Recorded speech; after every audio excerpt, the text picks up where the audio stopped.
Hey everybody, so today I saw an early fan event screening of Jay and Silent Bob Reboot. This movie is directed by Kevin Smith, starring Kevin Smith, Jason Mewes, and Harley Quinn Smith. I don't think this is a movie for everyone. That being said, I think it's my favorite comedy of the year. Now, the comedy in this movie, I think, is intended for a very niche audience. A lot of the people might not like reference comedy going into this movie, fourth wall breaks, and if you haven't seen a lot or really any Kevin Smith movies, or at least have some knowledge of them or pop culture in general, a lot of these jokes are going to go over your head. No offense, you just have to see some of these movies to understand the jokes. But I still think it is extremely funny, and I wish I hadn't looked at the cast list for Jay and Silent Bob Reboot beforehand because there are so many cameos I ruined for myself in this movie that I really, really wish I would have saved for the screening. Now, I have some technical problems with this movie. The third act, I think, is extremely rushed. Some of the editing is a little bit off. Not every performance is great.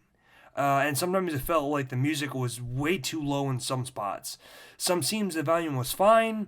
Others, it was really, strangely low to the point where you couldn't hear the music cues that were going on in the background. And it's little things like that I picked up on. But in the end, I really don't have that much to say about this movie. I didn't take any notes during it, but I kept track of things that bothered me while I was watching it. And all those things I've already said. Harley Quinn Smith, I mean, I don't know how good of an actress she is. I think she could be great.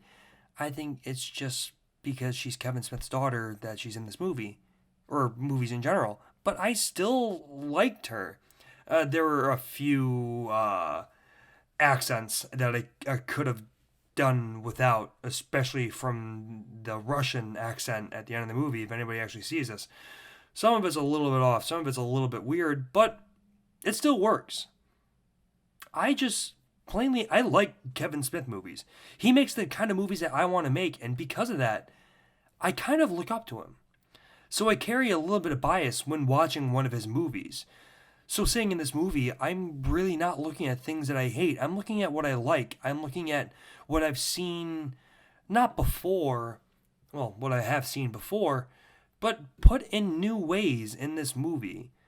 It was nice to see these characters on screen again. It was nice to see a lot of the references to other movies that Kevin Smith has done with other characters and actors coming in. It's I don't want to say it's a fan service movie, but by God, I'm glad Kevin Smith survived that heart attack so he could bring this movie to us, because I really, really liked it. It's legitimately funny all the way through. It's heartfelt and has a decent enough story for what is essentially just a stoner comedy. But I liked it. I really did. I'm really glad this movie got made. I'm going to give Jay and Silent Bob Reboot a 7.8 out of 10.